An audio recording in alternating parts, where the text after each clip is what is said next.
Hello दोस्तों, इस car पर हम इंजन ड्रेसिंग का कार्य करेंगे। आप वीडियो में देखिएगा कि अभी देखिए इंजन कैसा है, और आप पूरा वीडियो देखिएगा दोस्तों, पूरा वीडियो बने रहिए।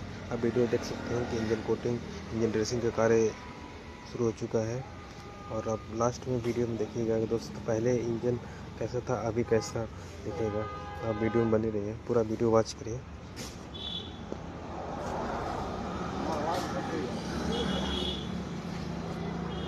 देख सकते हैं दोस्तों अभी भी वीडियो को।